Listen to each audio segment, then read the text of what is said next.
இந்த ஓய்வு நாள் மாலை ஆராதனை நாம் ஜெபத்தோடு ஆரம்பிப்போம். ஜெபம் செய்வோம். எங்கள் ஜீவனுள்ள ஆண்டவரே, சர்வ வல்லமை உள்ள தேவனே, இந்த ஓய்வு நாள் மாலை வேளையில் உம்முடைய ஆலயத்தில் எங்களை கூட்டி சேர்த்திருக்கிற உம்முடைய தயவிற்காக, உம்முடைய இரக்கத்திற்காக நன்றி சொல்லி நாங்கள் உம்மை துதித்து உம்மை நாங்கள் ஸ்தோத்தரிக்கிறோம்.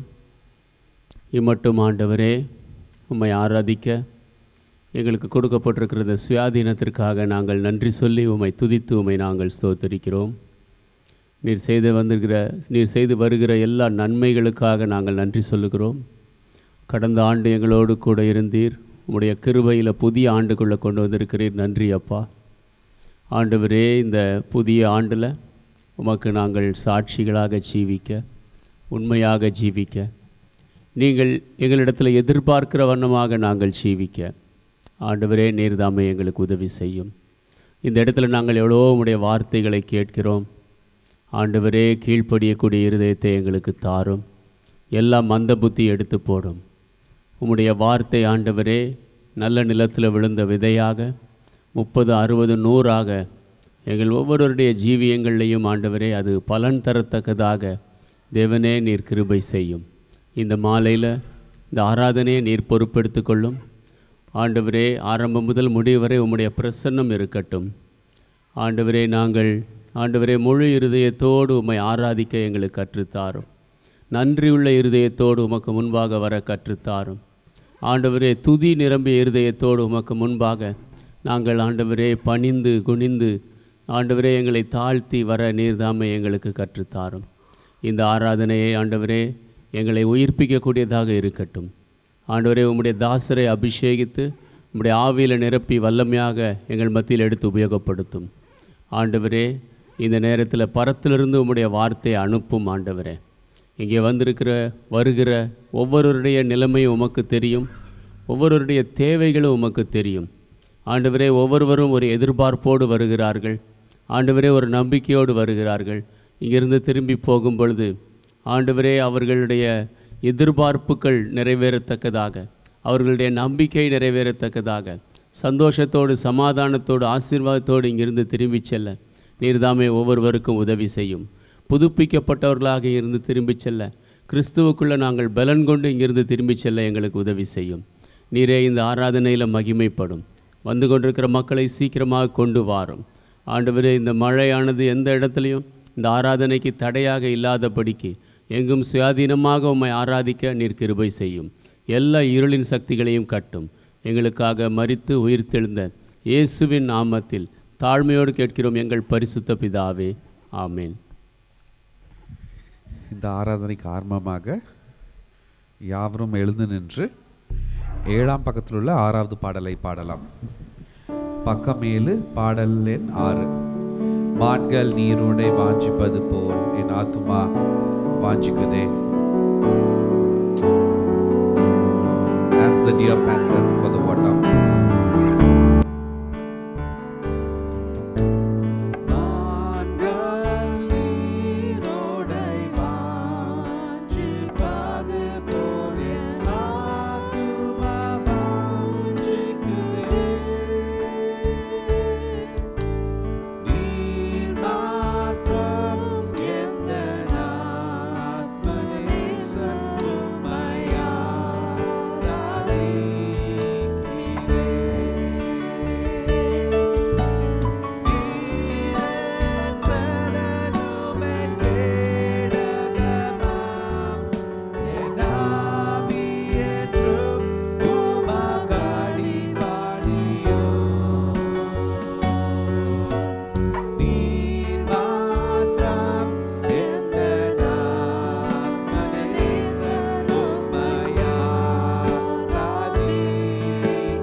யாவரும் உட்கார்ந்து கொள்ளுங்கள்.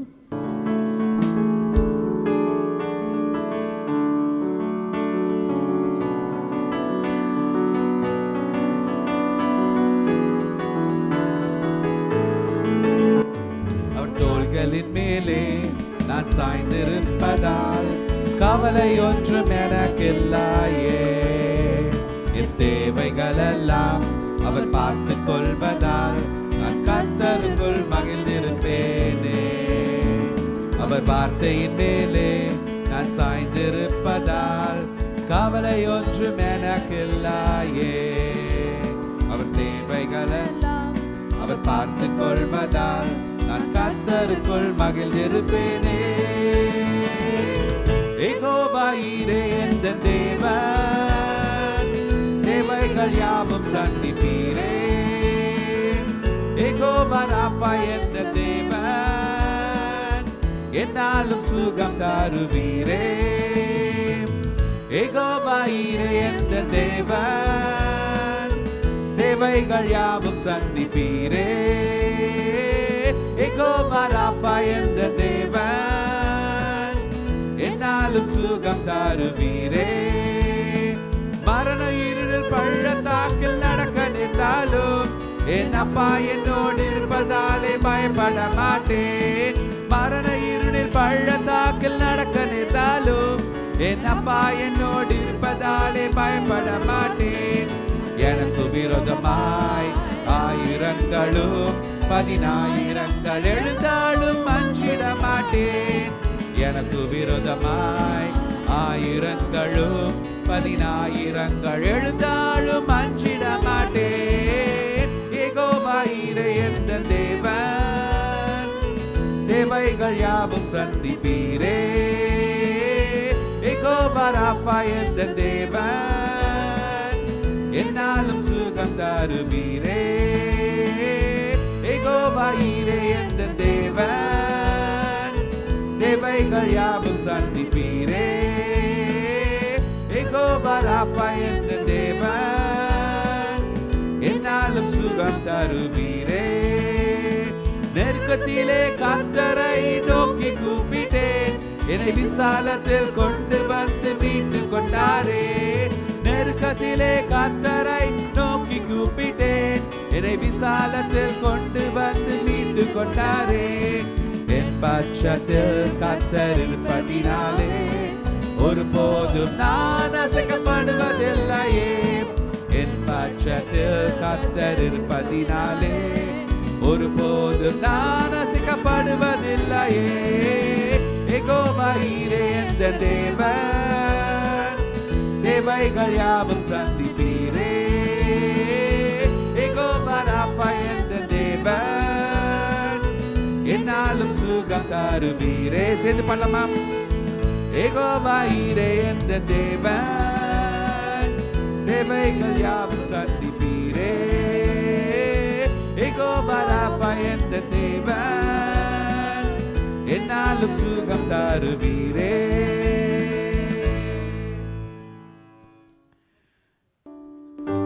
உணர்ந்து பாடலாம். புது ஆண்டுல வந்திருக்கோம். ஆண்டவரே நீர் மாத்திரம் போதும் எனக்கு. ஆண்டவரே வேற எதுவும் வேணாம்.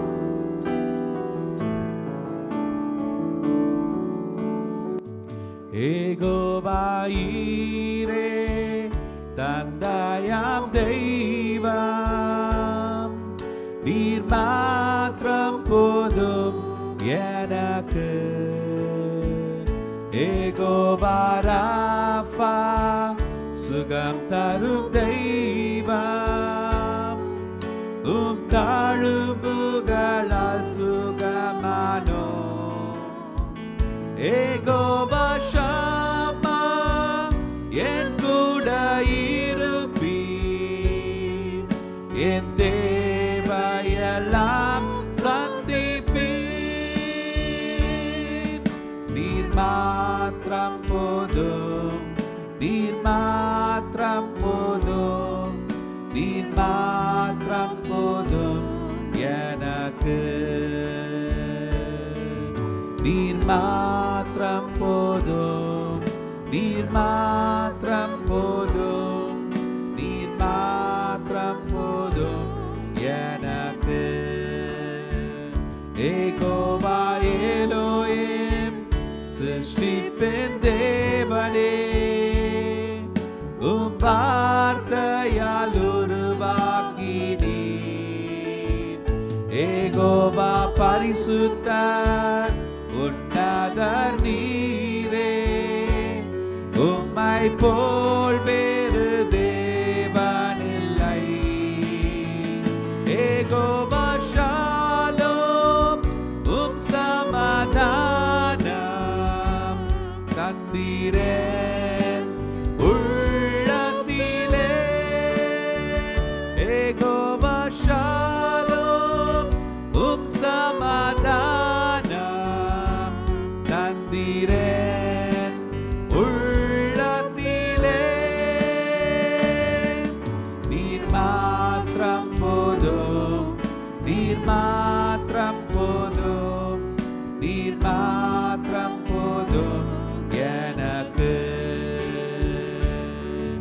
நீர் மாத்திரம் போதும் நீர் மாத்திரம் போதும் நீர் மாத்திரம் போதும் எனக்கு இயேசுவே நீரே என் ஆத்மநேசர் என்னிலே பலவாழ்ந்து கூர்ந்தீர் என்னையே மீட்க உம்மையே தாந்தீர் உம்மாண்டிற்கு இணையில்லையே என் வாழ்நாள் முழுதும் உமக்காக வாழ்வேன் நீரே என்றென்றும் போதும் என் வாழ்நாள் முழுதும் என் வாழ்நாள் முழுதும் உமக்காக வாழ்வேன்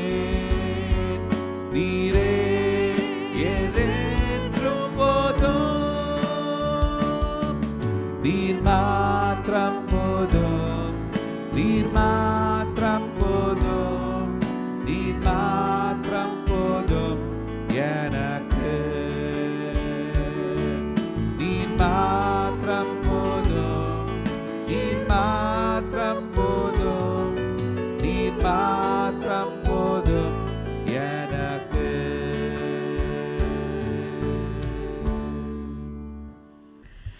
செய்திக்கு முன்பதாக யாவரும் எழுந்து நின்று 44வது பாடலை பாடலாம். குயவனே குயவனே முதல் சரணத்தை ஒண்டி பாடலாம்.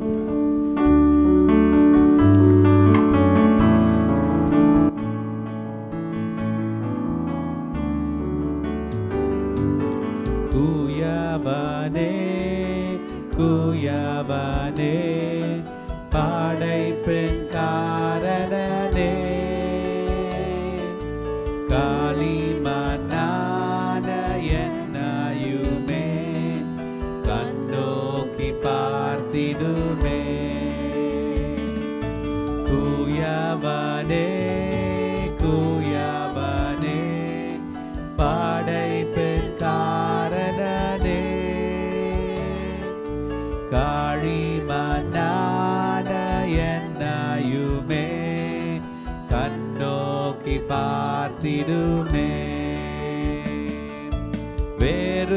வெறுமையான பாத்திரம் நான் வெறுத்து தள்ளாமலே நீரம்பி வாடியும் பாத்திரமாய் விளங்க செய்யுமே வேதத்தில் காணும் பாத்திரமெல்லாம் இயேசுவை போற்றிடுமே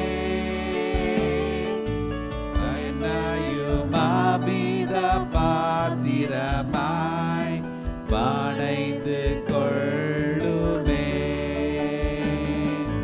குயவனே குயவனே படைப்பின் காரணனே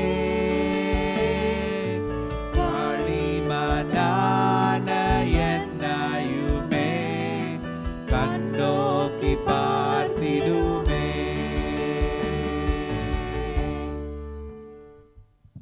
Let us pray. நாம் ஜெபிப்போம்.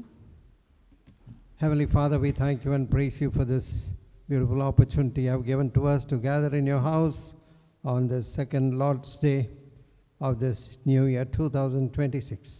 பரமபிதாவே, இந்த 2026 ஆண்டின் இரண்டாவது கர்த்தருடைய நாளில் உம்முடைய வீட்டில் நாங்கள் கூடி வரும்படியாக நீர் செய்திருக்கிற கிருபைக்காக நன்றி சொல்லி துதிக்கிறோம். Thank you for the many blessings that we have experienced in the past. கடந்த காலத்தில் நாங்கள் அனுபவித்த அநேக ஆசீர்வாதங்களுக்காக நன்றி. Surely you have not dealt with us according to all that our sins and iniquities deserve, but according to your great mercy and compassion.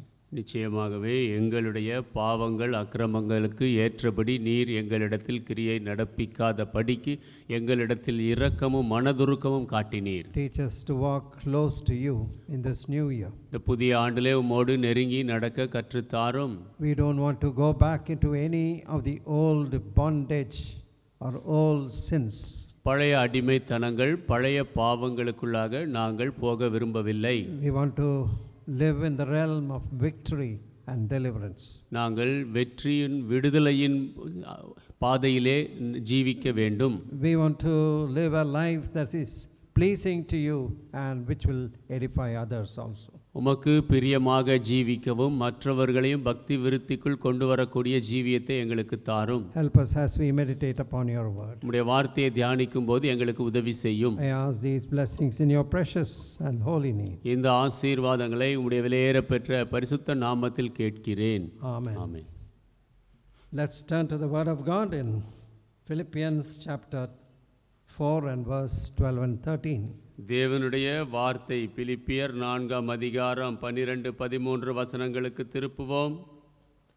I know both how to be abased and I know how to abound. Everywhere in all things I am instructed both to be full and to be hungry, both to abound and to suffer need. I can do all things through Christ which strengtheneth me. தாழ்ந்திருக்கவும் எனக்கு தெரியும், வாழ்ந்திருக்கவும் எனக்கு தெரியும். எவ்விடத்திலும் எல்லாவற்றிலும் திருப்தியாயிருக்கவும் பட்டினியாயிருக்கவும் பரிபூர்ணம் அடையவும் குறைவுபடவும் போதிக்கப்பட்டேன். என்னை பலப்படுத்துகிற கிறிஸ்துவினாலே எல்லாவற்றையும் செய்ய எனக்கு பலன் உண்டு. These are the words of St. Paul when he was arrested and in prison. இவைகள் பரிசுத்த பவுல் கைது செய்யப்பட்டு சிறையில் வைக்கப்பட்டிருந்த பொழுது சொன்ன வாக்கியங்கள். Preaching of the gospel brought great afflictions to him and he was arrested and put in prison. சுவிசேஷத்தை பிரசங்கித்த காரியம் அவருக்கு அநேக நெருக்கடியை கொண்டு வந்தது. அவர் கைது செய்யப்பட்டு சிறையில் அடைக்கப்பட்டார். St. Paul wrote 4 epistles in prison. சிறையிலிருந்து 4 நிருபங்களை பரிசுத்த பவுல் எழுதினார். The letters to the Ephesians, Philippians, Colossians and also Philemon. எபேசியர், பிலிப்பியர், கொலோசியர், பிலேமோனுக்கும் சிறையிலிருந்து எழுதினார். Now supposing you are incarcerated, arrested, kept in a solitary confinement in prison and you are allowed to write letters. நீங்கள் ஒருவேளை சிறையில் அடைக்கப்பட்டு தனிமைப்படுத்தப்பட்டு கடிதத்தை அங்கிருந்து எழுதும்படியாக அனுமதிக்கப்பட்டால் What kind of letters you will write? எப்படிப்பட்ட நிருபங்களை எழுதுவீர்கள்? Oh, look at the miserable state I am. நான் இருக்கும் பரிதாப நிலைமையை பாருங்கள். Look, I am in a place where there are cockroaches, ants and insects, mosquitoes. கரப்பாம்பூச்சிகள், பூச்சிகள், கொசுக்கள் நிரம்பிய இடம். It smells so bad. மோசமாக கெட்ட வாடை அடிக்கிறது. Oh, are there people who have pity on me? என் மேலே மக்கள் பரிதாபம் கொள்ள மாட்டார்களா? Now St. Paul did not look at his own condition on his own troubles. பரிசுத்த பவுல் தன்னுடைய பிரச்சனையிலே தன்னுடைய சொந்த நிலைமையை பார்க்கவில்லை. But on the other hand, he looked for something wonderful. He had found something wonderful in Christ. மாறாக அவர் கிறிஸ்துவிலே அருமையான ஒன்றை அங்கே பார்க்கிறார். The whole theme of this Philippians, this small book of Philippians of 4 chapters is full of joy. Rejoice. பிலிப்பியருக்கு எழுதிய இந்த நிருபத்திலே இருக்கக்கூடிய 4 நிருபங்களுமே சந்தோஷம் களிகூறுதலாகவே இருக்கிறது. 6 times he uses the word joy in the 4 chapters. இந்த 4 அதிகாரத்திலே 6 முறை சந்தோஷம் என்ற வார்த்தையை குறித்து எழுதுகிறார். 9 times he uses the word rejoice in my authorized version. அநேக நேரங்களிலே களிகூறுங்கள் என்ற வார்த்தையை பயன்படுத்துகிறார். How could Paul rejoice in such a condition where all his rights were removed and he could not do what he wanted and his eagerness was to preach the gospel to different nations. Now he is confined to this prison cell. அவருடைய உரிமைகள் எல்லாம் பிடுங்கப்பட்டது. அவர் விரும்பியதை செய்ய முடியவில்லை. சுவிசேஷத்தை பிரசங்கிக்க வேண்டும் என்ற அவருடைய அந்த வாஞ்சை எல்லாம் துண்டிக்கப்பட்டு இப்பொழுது அவர் சிறையில் அடைக்கப்பட்டு தனிமைப்படுத்தப்பட்டிருக்கிறார். இது எப்படி அவருக்கு இருக்கும்? I have titled my message as Managing Life's Difficult Situations in 2026. என்னுடைய இந்த பிரசங்கத்தின் தலைப்பு 2026ஆம் ஆண்டிலே வாழ்க்கையின் கஷ்டங்களை சமாளிக்கும் வழிகள். I am not a prophet நான் to announce தீர்க்கதரிசி. that you are going to face very difficult situations. உங்களுக்கு அதிக பிரச்சனையான கஷ்டமான சூழ்நிலை வரப்போகிறது என்று சொல்லும் அளவுக்கு நான் தீர்க்கதரிசி அல்ல. Now it doesn't require a prophet. When we look at the condition of the world, it is countries are suffering very much. நீங்கள் உலகத்தின் நிலைமையை பார்த்தால் தேசங்கள் எல்லாம் அதிகமாக கஷ்டப்படுகிறது. இதை சொல்வதற்கு தீர்க்கதரிசி தேவையில்லை. On one hand, we see America and the dictatorship there after capturing Venezuelan in president. Now the eye is on Iran, where there's so much of protest. ஒரு பக்கம் நாம் அமெரிக்காவை பார்க்கிறோம். அந்த வெனிசுவேலாவை கைப்பற்றிய பிற்பாடு அந்த ஜனாதிபதியை கைது செய்துவிட்டு இப்பொழுது அவர்கள் ஈரானை நோக்கி பார்க்கிறதையும் அங்கே அதிக போராட்டங்கள் இருப்பதையும் பார்க்கிறோம். Supreme leader there, Khomeini, he says, if anything happens, we'll be the first to attack Israel. அங்கே We will completely destroy Israel. அங்கே இருக்கக்கூடிய அந்த தேசத்தின் தலைவர் கோமேனி சொல்லுகிறார், ஏதாவது நடந்ததென்றால் முதலாவது இஸ்ரேலை தான் நாங்கள் அழிப்போம் என்று. We don't know what the implications of 500% tariff on India for the goods that go to America, the fine 500% that they want to impose.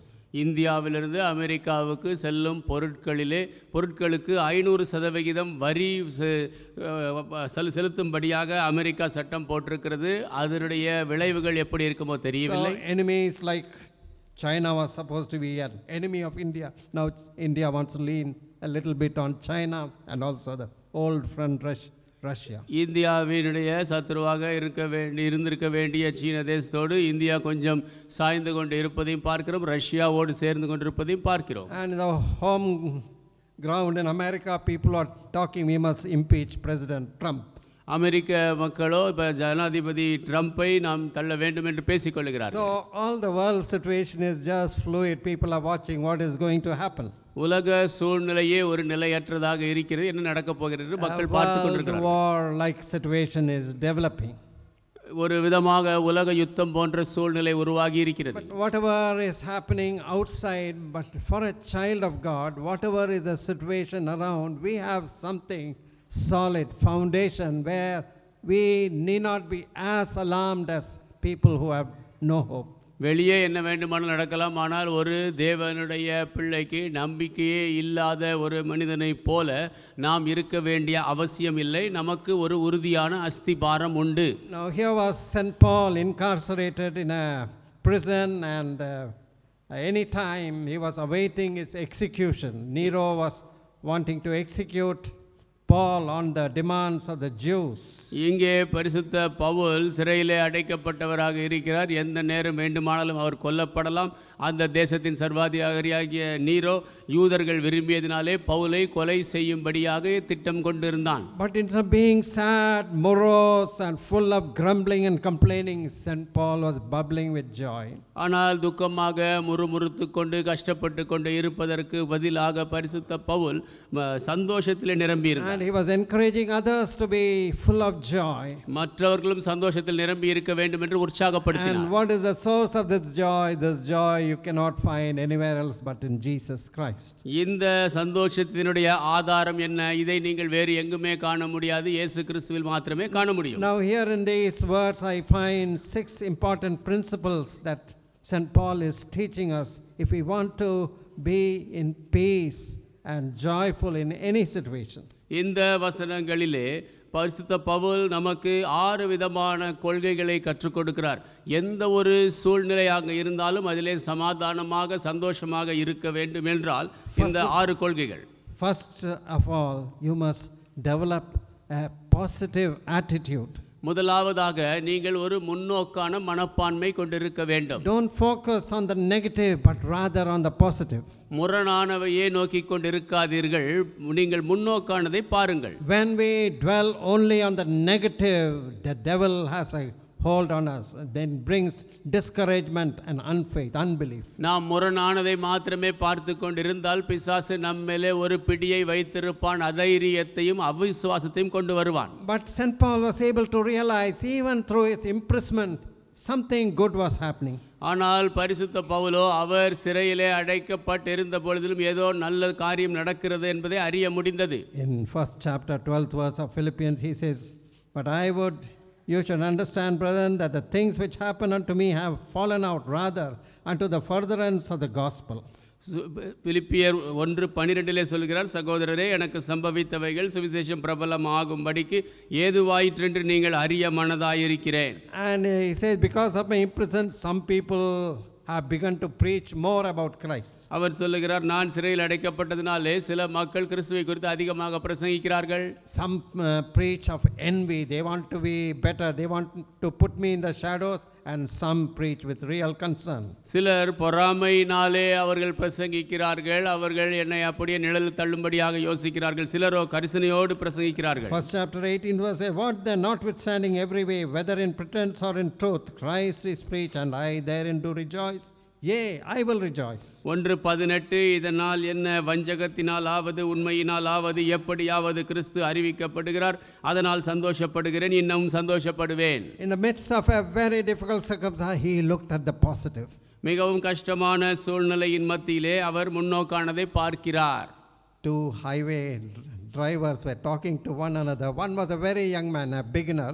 பிரதான சாலையிலே வாகனம் ஓட்டிய இருவர் ஒருவரோடொருவர் பேசிக்கொண்டார்கள். அதிலே ஒருவர் அப்பொழுதுதான் ஓட்ட துவங்கி இருந்தார். One was a very mature older man, almost more than twice the age of the younger man.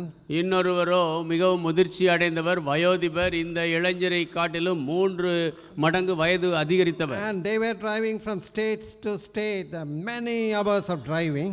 ஒவ்வொரு மாநிலங்களாக அவர்கள் வாகனம் ஓட்டி சென்றார்கள், அநேக மணி நேரங்கள் ஓட்டினார்கள். After a very long drive, the younger man, the beginner, asked the older driver, நீண்ட தூரம் ஓட்டிய பிற்பாடு இந்த துவக்கத்தில் ஓடுகிறவர் அவர் அந்த இன்னொருவரை பார்த்து கேட்டார், even after thousands of kilometers of driving, you look as if you have just come out after a relaxation in your house veranda. How is it? What's the secret?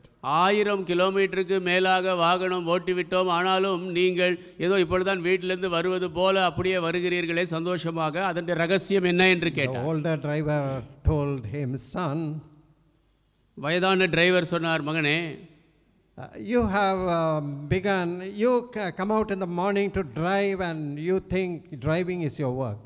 நீ காலையிலே வாகனம் ஓட்டும்படி வருகிறாய், வாகனம் ஓட்டுவதுதான் உன் வேலை என்று யோசிக்கிறாய். The whole day you want to complete your work. முழு நாளும் உன் வேலையை முடிக்க விரும்புகிறாய். But I see it in another way. நான் வேறு விதமாக பார்க்கிறேன். I look at it as a pleasure ride. I am so happy to drive through all the scenic places. I enjoy the ride wherever I go. I enjoy the beauty, the countryside, and everything I enjoy. நான் சந்தோஷமாக வாகனம் ஓட்டுவதாக பார்க்கிறேன். நான் இந்த வழியிலே இருக்கக்கூடிய இயற்கை காட்சிகள், இந்த அழகான காரியங்களை எல்லாம் பார்த்து அனுபவித்து கொண்டு வருகிறேன். So it depends on what attitude you have. நீங்கள் என்ன மனப்பான்மை கொண்டிருக்கிறீர்களோ அதை சார்ந்தது. If you only look at your negative side, it will be boring, it will be a job that you hate to do. முரணானதை மட்டும் பார்த்தால் அது போர் அடிக்கக்கூடியதாக இருக்கும், நீங்கள் வெறுக்கிற வேலையை செய்வது போல் இருக்கும். But on the other hand, when you look at the positive side, you will get an inspiration to do much better. மாறாக நீங்கள் முன்னோக்கான காரியங்களை பார்த்தால் நீங்கள் இன்னும் அதிக சிறந்த விதத்திலே செய்யத்தக்கதாக உற்சாகப்படுத்தப்படுவீர்கள். So remember, focus on the positive and not the negative in 2026. 2026 முரணானதில் அல்ல, முன்னோக்கானதிலே நீங்கள் கண்ணோட்டமாக இருங்கள். Second important point to learn, கற்றுக்கொள்ள வேண்டிய இரண்டாவது முக்கியமான காரியம், recognize God's sovereign hand behind every situation. எல்லா சூழ்நிலைக்கு பின்பாக தேவனுடைய சர்வ வல்லமையுள்ள கரம் இருக்கிறது என்று அறியுங்கள். 11th verse of 4th chapter says, 4ஆம் அதிகாரம் 11ஆம் வசனம் சொல்லுகிறது, not that I speak in respect of want, for I have learned in whatsoever state I am therewith to be content. என் குறைச்சலினால் நான் இப்படி சொல்லுகிறதில்லை, ஏனெனில் நான் எந்த நிலைமையில் இருந்தாலும் மனரம்மியமாய் இருக்க கற்றுக்கொண்டேன். Contentment is a very great and precious gift for a child of God. ஒரு தேவனுடைய பிள்ளைக்கு மனரம்மியமாக இருப்பது மிகப்பெரிய விலையேறப்பெற்ற ஈவு. Today, people of the world are never contented. If they get money, they want more. உலக மக்கள் ஒருபோதும் மனரம்மியம் அடைவதில்லை. பணம் பெற்றால் இன்னும் அதிகம் விரும்புவார்கள். Whatever they get, they want more. அவர்கள் எதை பெற்றாலும் அதிகம் விரும்புவார்கள். They are never contented. அவர்கள் ஒருபோதும் திருப்தி அடைவது இல்லை. And when something goes wrong, they go on blaming God. ஏதாவது தவறாகிவிட்டால் தேவனை குறை சொல்லிக் கொண்டே இருப்பார்கள். Job was one of the richest person living at his time. அந்த அவருடைய காலத்திலே வாழ்ந்த ஐஸ்வர்யவான்களிலே ஒருவர் யோபு. So he had lots of riches, cattle, servants, family, children, and everything what you can imagine what a person needs for a very contented, happy life. அவருக்கு ஒரு நல்ல ஐஸ்வர்யம் இருந்தது, குடும்பம் இருந்தது, ஆடு மாடுகள் இருந்தது, நிலபுலன்கள் இருந்தது. ஒரு மனரம்மியமான வாழ்க்கை வாழ்வதற்கு ஒரு மனிதனுக்கு தேவையான எல்லாம் இருந்தது. But calamity struck him and he didn't know Satan was behind this. ஆனால் அங்கே அழிவு வந்தது. சாத்தான் அதற்கு பின்னால் இருப்பதை அவர் அறியவில்லை. And when everything seemed to be taken away, his children, his family, and his health was taken away. அவருடைய பிள்ளைகள், அவருடைய குடும்பம், அவருடைய ஆரோக்கியம் எல்லாம் அவரை விட்டு எடுபட்ட போது What was the reaction of Job? யோபுவினுடைய பிரதிக்கிரியை என்ன? Book of Job, first chapter 20 and 21. யோபுவின் புத்தகம் முதல் அதிகாரம் 20-21 வசனங்கள். Then Job arose and rent his mantle and shaved his head and fell down upon the ground and worshipped and said, Naked came I out of my mother's womb, naked shall I return thither. The Lord gave, the Lord hath taken away. Blessed be the name of the Lord. அப்பொழுது யோபு எழுந்திருந்து தன் சால்வையை கிழித்து தன் தலையை சிரைத்து தரையிலே விழுந்து பணிந்து, நிர்வாணியாய் என் தாயின் கர்ப்பத்திலிருந்து வந்தேன், நிர்வாணியாய் அவ்விடத்துக்கு திரும்புவேன். கர்த்தர் கொடுத்தார், கர்த்தர் எடுத்தார், கர்த்தருடைய நாமத்துக்கு ஸ்தோத்திரம் என்றான். In all this Job sinned not nor charged God foolishly. இவை எல்லாவற்றிலும் யோபு பாவம் செய்யவும் இல்லை, தேவனை பற்றி குறை சொல்லவும் இல்லை. Even when his wife, in the next chapter 2:9 and 10, said, Curse God and die. Why should all this evil come upon you suddenly? Why should God make you suffer so much? அடுத்த அதிகாரம் 9, 10, 11 வசனங்களிலே அவருடைய மனைவி அவரை பார்த்து, ஏன் நீர் இவ்வளவு கஷ்டப்படும்படி தேவன் செய்ய வேண்டும், தேவனை சபித்து உயிரை விடும் என்று சொன்னார்கள். But he said unto her, 10th verse, Thou speakest as one of the foolish women speaketh. What? Shall we receive good at the hand of God, and shall we not receive evil? In all this did not Job sin with his lips. ஆனால் அவரோ 10ஆம் வசனத்திலே அதற்கு அவன், நீ பைத்தியக்காரி பேசுகிறது போல பேசுகிறாய், தேவன் கையிலே நன்மையை பெற்ற நாம் தீமையை பெற வேண்டாமோ என்றான். இவைகள் எல்லாவற்றிலும் யோபு தன் உதடுகளினால் பாவம் செய்யவில்லை. Now it is very easy to blame somebody else for your sufferings, for your situation. உங்கள் கஷ்டங்களுக்கு, உங்கள் சூழ்நிலைகளுக்கு மற்றவர்களை குறை சொல்வது மிக சுலபம். All my problems, all my sufferings are because of this person. என்னுடைய பிரச்சனைகள், என்னுடைய கஷ்டங்கள் எல்லாம் இன்னாரினால் தான். Job did not blame anybody. யோபு யாரையும் குறை சொல்லவில்லை. God gave, God took away. Blessed be the name of the Lord. I will fall down and worship him. கர்த்தர் கொடுத்தார், கர்த்தர் எடுத்தார், கர்த்தருடைய நாமத்திற்கு ஸ்தோத்திரம், நான் அவருக்கு முன்பாக சாஷ்டாங்கமாக விழுந்து ஆராதிப்பேன். Bitterness is number one enemy of all Christian fruitfulness. கிறிஸ்தவர்களுடைய கனி கொடுக்கும் காரியத்திற்கு சத்துருவாக முதலாவது இருப்பது கசப்பு. When you allow bitterness to go deep into your heart, you will become bitter, you will be a miserable person, and you go on thinking or sending arrows of hatred against somebody, but only it comes back and harms you. நீங்கள் கசப்பை உங்கள் இருதயத்திற்குள்ளாக ஆழமாக அனுமதிப்பீர்கள் என்றால் நீங்கள் கசப்பாகத்தான் மாறுவீர்கள். அது பகையின் அம்புகளாக உங்களிலிருந்து வெளி செல்லும், ஆனால் அது திரும்ப வந்து உங்களைத்தான் தாக்கும். We see the beautiful life of Joseph in the book of Genesis, how he suffered so much of injustice in the hands of his brothers, in the hands of Potiphar's wife, and so on.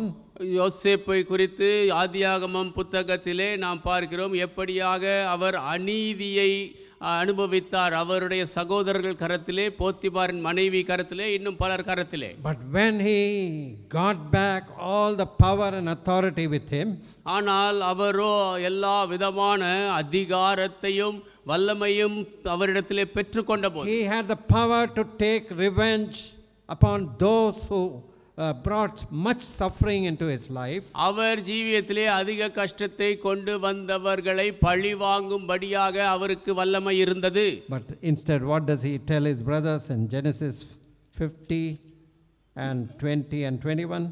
மாறாக ஆதியாகமம் 50, 20, 21 தன் சகோதரர்களுக்கு அவர் என்ன சொன்னார்? But as for you, you thought evil against me, but God meant it unto good to bring to pass as it is this day to save much people alive. Now therefore fear not, I will nourish you and your little ones. And he comforted them, spake kindly to them. நீங்கள் எனக்கு தீமை செய்ய நினைத்தீர்கள், தேவனோ இப்பொழுது நடந்து வருகிறபடியே வெகு ஜனங்களை உயிரோடே காக்கும்படிக்கு அதை நன்மையாக முடிய பண்ணினார். ஆதலால் பயப்படாதிருங்கள், நான் உங்களையும் உங்கள் குழந்தைகளையும் பராமரிப்பேன் என்று அவர்களுக்கு ஆறுதல் சொல்லி அவர்களோடே பட்சமாய் பேசினான். Third principle St. Paul followed. பரிசுத்த பவுல் பின்பற்றிய மூன்றாவது கொள்கை, Managing in difficult situations. கஷ்டமான சூழ்நிலையில் சமாளிப்பது. Praise God even when you don't feel like. நீங்கள் தேவனை துதிக்க வேண்டும் என்ற உணர்வு இல்லாதிருந்தாலும் தேவனை துதியுங்கள். St. Paul might have had hundreds of things to complain about in that prison. சிறையிலே குறை சொல்வதற்கு பரிசுத்த பவுலிடத்திலே நூற்றுக்கணக்கான காரியங்கள் இருந்திருக்கும். The food is hopeless. உணவு நம்பிக்கை இல்லாதது. Oh, I can't eat what I like. நான் விரும்பியதை சாப்பிட முடியவில்லை. Oh, it is smelly, dirty. இது மிகவும் வாடை அடிக்கிறது. I'm troubled by these insects. கொசுக்கள் இந்த பூச்சிகளினாலே Oh, பாதிக்கப்படுகிறேன். I don't have warm clothes in this cold weather. இந்த குளிரான இடத்திலே போர்த்தி கொள்ளும்படியாக இந்த வெப்பத்தை கொடுக்கும் வஸ்திரங்கள் இல்லை. When your heart is full of bitterness, you will have multiplied complaints. இருதயம் கசப்பினால் நிரம்பி இருக்கும் பொழுது குறைகள் பெருகியதாக இருக்கும். Instead, God gave him joy in his heart. மாறாக தேவன் அவருடைய இருதயத்திலே சந்தோஷத்தை கொடுத்தார். So Philippians 4:4, he is asking others, he is writing to the Philippian Christians, rejoice in the Lord. Again I say rejoice. பிலிப்பியர் 4:4 அவர் பிலிப்பிய கிறிஸ்தவர்களுக்கு எழுதுகிறார். அவர்களிடத்தில் சொல்கிறார், கர்த்தருக்குள் எப்பொழுதும் சந்தோஷமாயிருங்கள் என்று மறுபடியும் சொல்லுகிறேன். If you have turned from your sins and received Jesus into your heart, பாவத்தை விட்டு திரும்பி இயேசுவை உங்கள் இருதயத்தில் ஏற்றுக்கொண்டிருந்தால், and he has forgiven your sins, உங்கள் பாவங்கள் மன்னிக்கப்பட்டிருந்தால், you are a child of God. நீங்கள் ஒரு தேவனுடைய பிள்ளை. He has given you a great treasure.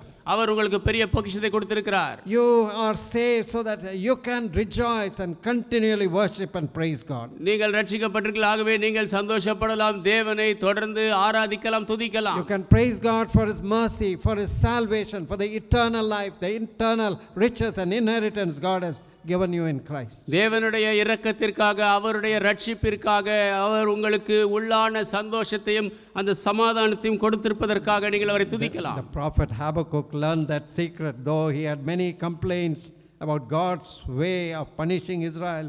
Ultimately he said, though the fig tree shall not blossom and there be no fruit in the stalls, yet will I rejoice. That is found in Habakkuk 3:17. We need not turn to it. Habakkuk 3:17 அவர் சொல்லுகிறார், தேவன் இஸ்ரவேலுக்கு செய்கிற எல்லா காரியங்களையும் குறித்து அவர் அதிலே குறை சொல்லும்படியாக அநேக காரியங்கள் இருந்த போதிலும் கடைசியிலே அந்த தீர்க்கதரிசி கண்டுகொண்டது என்னவென்றால், கர்த்தருக்குள் சந்தோஷமாக இருப்பேன் என்று. அத்திமரம் துளிர்விடாமல் போனாலும், திராட்சை செடி பழம் உண்டாகாமற் போனாலும், ஒலிவ மரம் பலனற்று போனாலும், வயல்கள் தானியத்தை விளைவியாமற் போனாலும், கிடையில் ஆட்டு மந்தைகள் முதலற்று போனாலும், தொழுவத்திலே மாடு இல்லாமல் போனாலும், நான் கர்த்தருக்குள் மகிழ்ச்சியாயிருப்பேன். In another occasion, Paul and Silas were incarcerated in prison and their feet were locked in stocks. இன்னொரு இடத்திலே பவுலும் சீலாவும் சிறையில் அடைக்கப்பட்டு அவர்களுடைய கால்கள் தொழு மரத்தில் கட்டப்பட்டது. And what did they do? They had only chains. They began to sing. அவர்கள் என்ன செய்தார்கள்? அவர்கள் சங்கிலிகள் தான் அங்கே இருந்தது. அவர்கள் பாட ஆரம்பித்தார்கள். Acts 16:25, and at midnight Paul and Silas prayed and sang praises unto God, and the prisoners heard them. And suddenly there was a great earthquake, so that the foundation of the prison were shaken, and immediately all the doors were opened, and every one's bands were loosed. அப்போஸ்தலர் 16, 25, 26 நடுராத்திரியிலே பவுலும் சீலாவும் ஜெபம் பண்ணி தேவனை துதித்து பாடினார்கள்.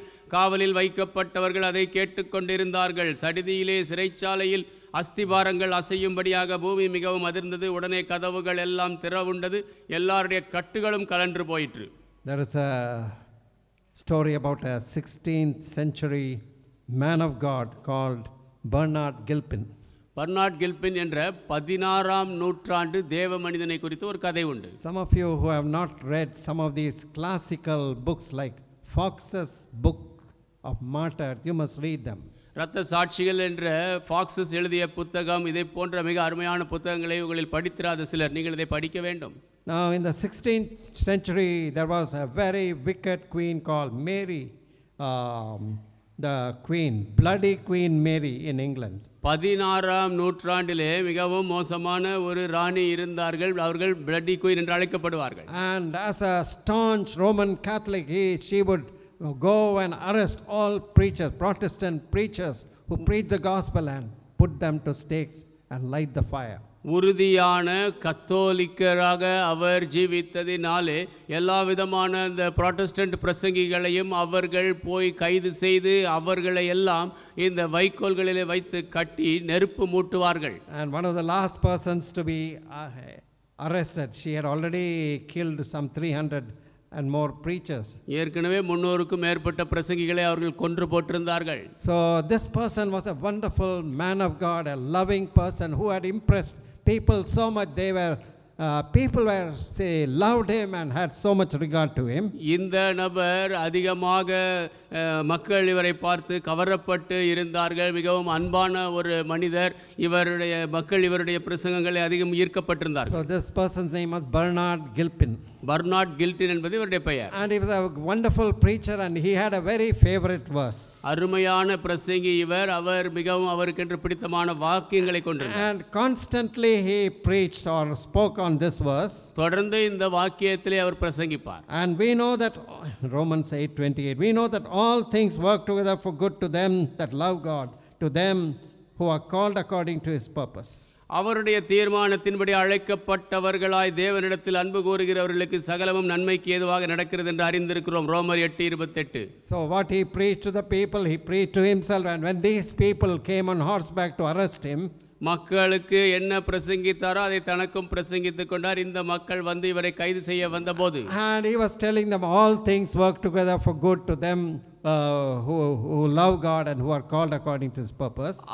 அவர்களிடத்தில் இவர் சொன்னார், அவருடைய தீர்மானத்தின்படி அழைக்கப்பட்டவர்களாய் தேவனிடத்தில் அன்பு கூறுகிறவர்களுக்கு சகலமும் நன்மைக்கு ஏதுவாக நடக்கும். But these soldiers were so angry, and they wanted him to be taken immediately for arrest and execution. இந்த அதிகாரிகளோ மிகவும் கோபம் அடைந்தார்கள். உடனடியாக அவரை கைது செய்து கொல்லப்படும்படி அழைத்து செல்ல விரும்பினார்கள். Even after going to the local officer, he told the same thing, God, there's a God, and all things work together for good to them who love God and called according to purpose. அவர் அங்கே இருந்த ஒரு அதிகாரியிடத்தில் அவரை அழைத்து சென்றார்கள். அப்பொழுது கூட அவர் ஆண்டவரிடத்தில் அன்பு கூறுகிறவர்களுக்கு சகலம் நன்மைக்கு ஏதுவாக நடக்கும் என்று சொன்னார். But again from that place he had to be taken to the place of execution in London. அங்கிருந்து அவர் லண்டனிலே கொல்லப்படும்படியான இடத்திற்கு எடுத்து செல்லப்பட வேண்டியிருந்தது. That required some days of travel by horseback. அதுக்கு குதிரையின் மேலே சில நாட்கள் பிரயாணம் பண்ண வேண்டியிருந்தது. But in one place, when one of the soldiers was so angry, he pulled the horse with a jerk. ஒரு இடத்திலே அந்த சிப்பாய் மிகவும் கோபம் அடைந்ததினாலே ஒரு குதிரையை அப்படியே இழுத்தான். And the horse jumped, and this preacher Gilpin, Bernard Gilpin, fell down, and suddenly the horse started running with him tied to the horse, குதிரை with his legs fixed to the horse. குதிரை அப்படியே அந்த இடத்திலே கால்களை தூக்க ஆரம்பித்தது. இந்த பர்னா பின்னாலே அமர்ந்திருந்த மனிதர் அவர் அதை விழுந்து விட்டார். ஆனால் குதிரை உடனடியாக அங்கிருந்து ஓட ஆரம்பித்தது இவரை இழுத்துக்கொண்டு. Now they could not take him in that condition to be presented before the queen. அந்த நிலைமையிலேயே ராணிக்கு முன்பாக இவரை நிறுத்தும்படி அவர்கள் எடுத்து செல்ல முடியவில்லை. So he had to take some treatment. They went to a town and called the doctor and take some treatment. அவருக்கு கொஞ்சம் சிகிச்சை கொடுக்க வேண்டியிருந்தது. ஆகவே ஒரு பட்டணத்திற்கு போனார்கள், மருத்துவரை அழைத்து சிகிச்சை எல்லாம் கொடுத்தார்கள். But even in the midst of all this pain and fracture, he was only saying, God knows everything. All things work together for the good for those who love God. அந்த எலும்பு முறிவு மற்ற வலி வேதனை இவைகளின் மத்தியில் கூட அவர் என்ன சொன்னார்? தேவனை நேசிக்கிறவர்களிடத்தில் அன்பு கூறுகிறவர்களுக்கு சகலம் நன்மைக்கு ஏதுவாக நடக்கும், தேவன் எல்லாவற்றையும் அறிவார் என்றார். Finally, when he was little better and he was again carried on horseback, கடைசியிலே அவர் கொஞ்சம் நல்லா தேறிய பிற்பாடு by the மறுபடியும் time they குதிரையில் reached போனார். London, they saw that the situation was all different. There was noise of celebration and singing. அவர்கள் லண்டனுக்கு வந்த பொழுது சூழ்நிலை வித்தியாசமாக இருந்தது. அங்கே கொண்டாட்டங்களும் பாடல்களும் இருந்தது. And they came to know that the queen, this wicked queen, was banished, arrested for execution, and the new king, Queen Elizabeth I, had become the Queen of England, who was gave freedom to all those who were arrested for religious preaching. அவர்கள் அறிந்து கொண்டது என்னவென்றால், அந்த நாட்டின் ராணியாக இருந்த அந்த ராணி தோற்கடிக்கப்பட்டு கொல்லப்படும்படியாக அவர்கள் கைது செய்யப்பட்டு எடுத்து செல்லப்பட்டார்கள். அவர்களுக்கு பதிலாக இந்த விக்டோரியா ராணி அந்த தேசத்திற்கு ராணியாக தேர்ந்தெடுத்திருக்கிறார்கள். அவர்கள் பிரசங்கிகளுக்கு சுயாதீனம் So it would கொடுத்திருந்தார்கள். have been a shock to the soldiers who mocked at this man, saying, all things work together for good. Finally, his fracture worked together for good, because if he had been taken during the time of Queen Mary, he would have been executed or put on the fire. சகலமும் நன்மைக்கு ஏதுவாக நடக்கும் என்று சொன்ன இந்த பிரசங்கியினுடைய வாக்கியங்கள், இதை குறித்து இந்த சிப்பாய்கள் அவரை பரியாசம் பண்ணி இருந்தார்கள். ஆனால் அவர்களுக்கோ அதிர்ச்சியாக இருந்தது. ஒருவேளை அவருக்கு அந்த குதிரையிலே போகும் பொழுது அந்த விபத்து நேரிடாமல் இருந்திருந்தால் அவர் அப்பொழுதே கொல்லப்படும்படி எடுத்து செல்லப்பட்டிருப்பார். St. Paul learned to praise God in any and every kind of situation. எல்லா விதமான எந்த ஒரு சூழ்நிலையிலும் தேவனை துதிக்க பரிசுத்த பவுல் கற்றுக்கொண்டார். Fourthly, we learn from St. Paul, never be idle. நான்காவதாக பரிசுத்த பவுலில் நாம் கற்றுக்கொள்கிறோம், ஒருபோதும் சோம்பேறியாக இருக்காதீர்கள். Serve God wherever you are. எங்கிருந்தாலும் தேவனுக்கு ஊழியம் செய்யுங்கள். Paul's his sole desire was to preach the gospel wherever he could go. He wanted to project Christ. He wanted to preach Christ. பவுலுடைய ஒரே வாஞ்சை எங்கு போனாலும் கிறிஸ்துவை காட்ட வேண்டும், கிறிஸ்துவை பிரசங்கிக்க வேண்டும். But when he was arrested, his freedom was taken away. He could not go out. He was chained. Then he had found another way to minister the gospel. அவர் கைது செய்யப்பட்டார். அவருடைய கைகளிலே விலங்கு போடப்பட்டது. அப்பொழுது அவராலே வெளியே போக முடியவில்லை. ஆனால் சுவிசேஷத்தை அறிவிப்பதற்கு இன்னொரு வழியை அவர் கண்டுபிடித்தார். So through his letters, like letter to the Ephesian church, the Philippian church, to the Colossian church, Philemon, he was able to edify many more Christians. எபேசிய சபை, பிலிப்பிய சபை, கொலோசைய சபை, பிலேமோன் இவர்களுக்கு எழுதிய நிருபங்களின் மூலமாக அநேக கிறிஸ்தவர்களை பக்தி விருத்திக்குள் அவரால் நடத்த முடிந்தது. And when we read the letter to the Philemon, we understand this Onesimus, the runaway slave, somehow met Paul in prison. He repented there. He confessed his sins, and Paul sent him back to his owner, Philemon. பிலேமோனுக்கு எழுதிய நிருபத்தை நாம் அதை படிக்கும் பொழுது எப்படியாக அந்த ஒனேசிமஸ் என்ற பிலேமோனிடத்திலே வேலைக்காரனாக இருந்தவன் வந்தான். கடைசியிலே பவுல் அவனை மனம் திரும்பச் செய்து பிலேமோனிடத்திலே அனுப்பினார் என்று பார்க்கிறோம். And Paul told him, whatever loss he has brought him, put it to my account, and I don't have to say that you owe your very life to me. Pavul அவரிடத்திலே என்ன சொன்னார்? இந்த ஒனேசிமு எந்த விதத்திலே உன்னிடத்திலே கடன் பட்டிருந்தாலும் அதை என்னுடைய கணக்கிலே எழுதிக்கொள். நீ என்னிடத்திலே கடன் பட்டிருக்கிறதை நான் நீ அறிவாய் என்று நான் அறிகிறேன் என்றார். So never stay idle. ஒருபோதும் சோம்பேறியாக இருக்காதீர்கள். People of the world, they don't stay idle. They want to make money. They are working hard for their earthly gains. உலகத்து மக்கள் சோம்பேறியாக இருப்பதில்லை. உலக பிரகாரமாக ஆதாயம் பண்ணும்படியாக அவர்கள் கஷ்டப்பட்டு உழைக்கிறார்கள். We need to be spiritually active. நாம் ஆவிக்குரிய ரீதியிலே சுறுசுறுப்பாய் இருக்க வேண்டும். There is a story of an invalid boy who was helpless, bedridden. படுத்த படுக்கையாக இருந்த ஒரு பையனை குறித்த கதை உண்டு. But what he would do was he would have some spiritual tracts. அவன் சில ஆவிக்குரிய கைப்பிரதிகளை கொண்டிருந்தான். He was in a upper story, I think second floor or so, and he would drop tracts from the windows for the passerbys to pick up. அவன் இரண்டாவது மாடியிலே வசித்து வந்தான். வழிப்போக்கர்கள் எடுத்து படிக்கும்படியாக அந்த இரண்டாவது மாடி வீட்டிலிருந்து ஜன்னல் வழியாக சில கைப்பிரதிகளை கீழே போடுவான். And some of the people would pick up and read, some of them will throw it away. சிலர் அதை எடுத்து படிப்பார்கள், சிலர் தூக்கி எறிவார்கள். And some were very deeply touched. சிலர் ஆழமாக தொடப்பட்டார்கள். And one of them who was very touched, he was very curious, who is dropping all these tracts? இதிலே அதிகமாக தொடப்பட்ட மனிதர் ஒருவர் இதையெல்லாம் இந்த கைப்பிரதிகளை எல்லாம் போடுகிறது யார் என்று பார்க்கும்படி ஆவலாயிருந்தார். He was a rich man with a big estate. ஐஸ்வர்யவான், அதிக எஸ்டேட்டுகள் எல்லாம் இருந்தது. And he met him and he was very happy to see him so active for the Lord. அவர் இந்த சிறுவனை சந்தித்தார். இவன் தேவனுக்கென்று இவ்வளவு கிரியை செய்வதை பார்த்து சந்தோஷப்பட்டார். In spite of his handicap and weakness, அவனுடைய ஊனம் பலவீனம் இருந்த போதிலும் the rich man offered, son, why don't you come to my estate? I will give you a home, I will give you all facilities. ஐஸ்வர்யவான் சொன்னார், மகனே என்னுடைய எஸ்டேட்டுக்கு நீ வா, உனக்கு நான் வீடு தருகிறேன், எல்லா விதமான சௌகரியங்களையும் செய்து தருகிறேன். I will give you whatever you want, your medical treatment, everything I will give you. உனக்கு என்ன வேண்டுமோ அதை தருகிறேன், மருத்துவ சிகிச்சைக்கு தேவையானது எல்லாம் நான் தருகிறேன். But the boy had only one question, one doubt.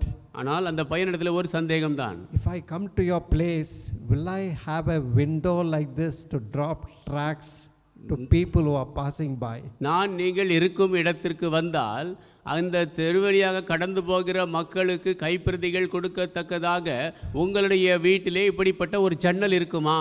So when the rich man said, no, our house is a compound house, finally the boy politely refused. No, I would stay here and I want to do this ministry of tracts. அந்த ஐஸ்வர்யவான் சொன்னார், இல்லை இல்லை, அதுங்க பெரிய compound wall எல்லாம் இருக்கும், இப்படி எல்லாம் செய்ய முடியாது என்று சொன்னார். அப்பொழுது அவன் சொன்னான், இல்லை, நான் இங்கேயே இருந்து விடுகிறேன், நான் இந்த கைப்பிரதியை கொடுக்க வேண்டும் என்றான். Now fifth point, ஐந்தாவது காரியம், live in the present, not in the past. நீங்கள் நிகழ்காலத்தில் ஜீவியுங்கள், கடந்த காலத்தில் Philippians ஜீவியுங்கள். 3:14, Paul says, forgetting the things that are behind, reaching forth unto the things that are before, I press toward the mark of the prize of the high calling of God in Christ Jesus. பிலிப்பியர் 3:13-14, அதை பிடித்து கொண்டேன். கிறிஸ்து 14, கிறிஸ்து இயேசுவுக்குள் தேவன் அழைத்த பரம அழைப்பின் பந்தய பொருளுக்காக லக்கை நோக்கி தொடர்கிறேன். Forgetting the things that are behind. பின்னானவைகளை மறந்து. That is in 13th verse. Okay. Let us not be dwelling in the past. நாம் கடந்த காலத்திலே அப்படியே இருந்து கொண்டிருக்க வேண்டாம். We need to repent for our sins in the past and get right our conscience, but then we need to press forward. நம்முடைய கடந்த கால பாவத்திற்காக மனம் திரும்ப வேண்டும், ஆனால் நாம் முன்னோக்கி செல்ல வேண்டும். Our negatives must be brought under the blood of Jesus. நம்முடைய முரணான காரியங்கள் இயேசுவின் இரத்தத்தின் கீழாக கொண்டு வர வேண்டும். Confession and repentance, get our slate cleaned.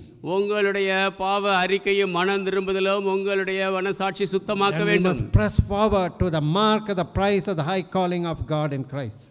கிறிஸ்துவிலே தேவனுடைய உன்னத அழைப்பு, பரம அழைப்பின் பந்தய பொருளுக்காக லக்கை நோக்கி ஓட வேண்டும்.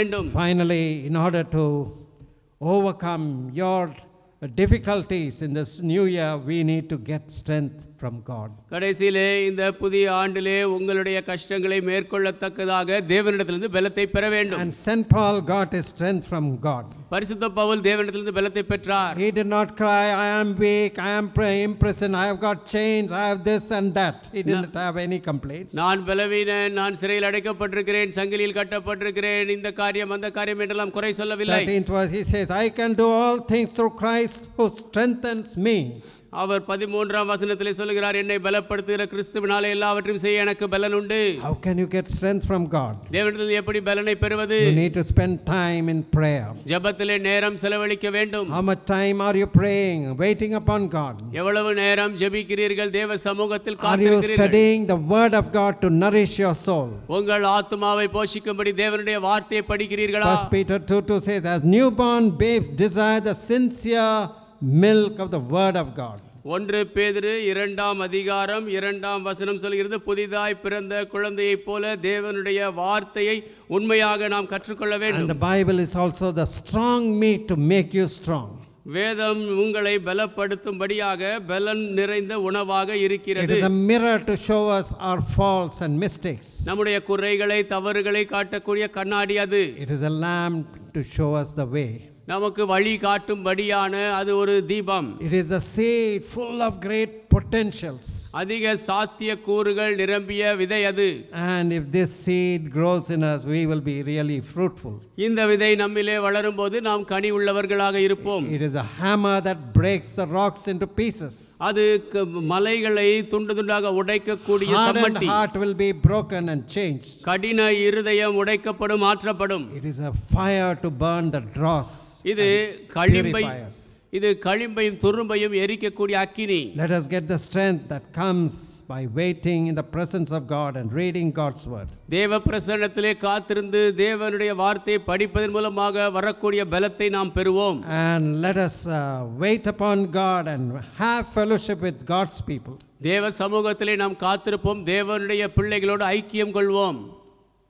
And let us be able to overcome all difficulties and challenges in this new year. இந்த புதிய ஆண்டிலே எல்லா விதமான கஷ்டங்களையும் சவால்களையும் நாம் ஜெயிக்கக்கூடியவர்களாக இருப்போம். May the Lord help us. Let us pray. ஆண்டவர் நமக்கு உதவி செய்வாராக. நாம் ஜெபிப்போம். Heavenly Father, we thank you for these principles that we learn from St. Paul. பரமபிதாவே, பரிசுத்த பவுலிடத்தில் நாங்கள் கற்றுக்கொள்கிற கொள்கைகளுக்காக நன்றி. Though incarcerated in the prison, he could be full of joy, he could rejoice.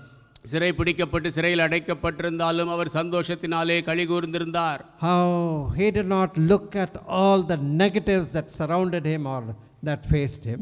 அவரை சூழ்ந்து இருந்த முரணானவற்றை அவர் பார்க்கவில்லை. He instead looked at the positives. மாறாக முன்னோக்கானதை பார்த்தார். And he recognized that nothing can happen without the permissive will of God. God's hand is in every situation. தேவ சித்தம் இல்லாமல் எதுவும் நடக்காது. எல்லா சூழ்நிலையிலும் தேவன் கரம் இருக்கிறது என்பதை அவர் அறிந்திருந்தார். So he surrendered himself to your will.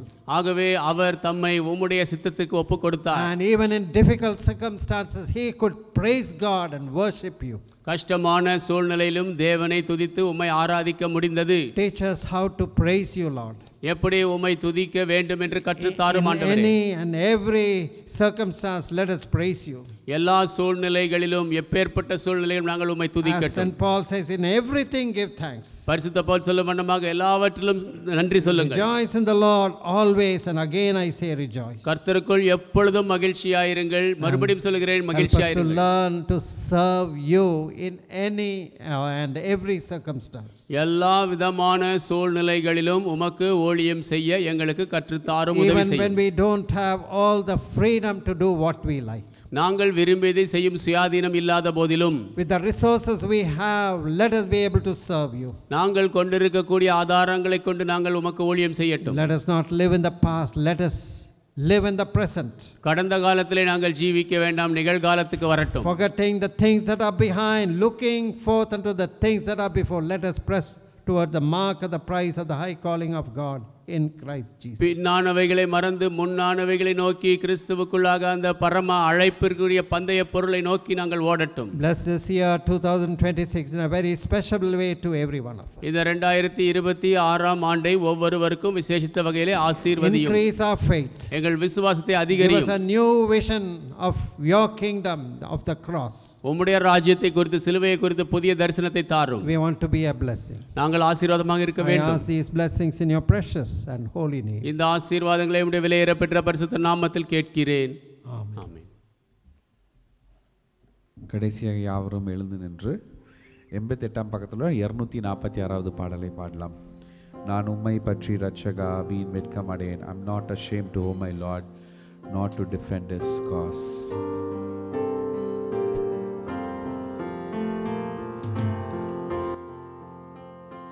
நான் உம்மை பற்றி இரட்சகா வீண் வெட்கமடையேன்.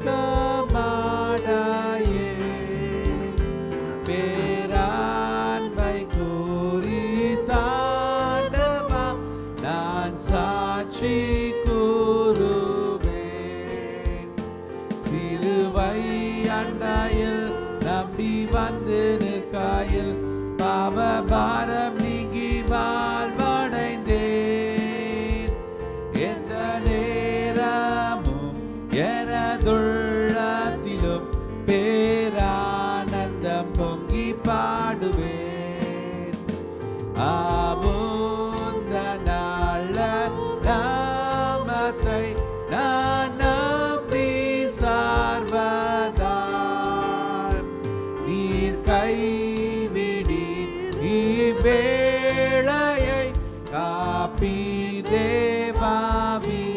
பீதேவாவியார் சிலுவை அண்டையில் நம்பி வந்து நிற்காயில் பாவ பாரம் நீங்கி வாழ்வடைந்தேன்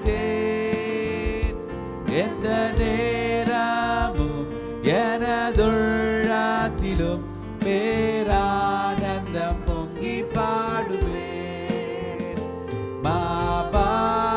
மாபல்லவாக்கின் உண்மையை கண்டுணர செய்தீர் நானோ புவித்த பொருளை விடாமல் காக்கிறீர் சிலுவை அண்டையில் நம்பி வந்து நிற்காயில் பாவ பாரம் நீங்கி வாழ்வடைந்தேன் எந்த நேரமும் எனதுள்ளத்திலும் பேரானந்தம் பொங்கி பாடுவேன் நீர் மாட்சியோடு வருவீர் அப்போது காளிப்பேன் ஓர் வாசஸ்தலம் கொடுப்பீர் மெய் பாக்கியமடைவேன் சிலுவை அண்டையில் நம்பி வந்து நிற்காயில் பாவ பாரம் நீங்கி வாழ்வடைந்தேன் எந்த நேரமும் எனதுள்ளத்திலும் பேரானந்தம் பொங்கி பாடுவேன். Let us pray. Now may the grace of the Lord Jesus Christ, love of the Father, fellowship and communion of the Holy Spirit may rest and abide with all of us, both now and forevermore. Amen.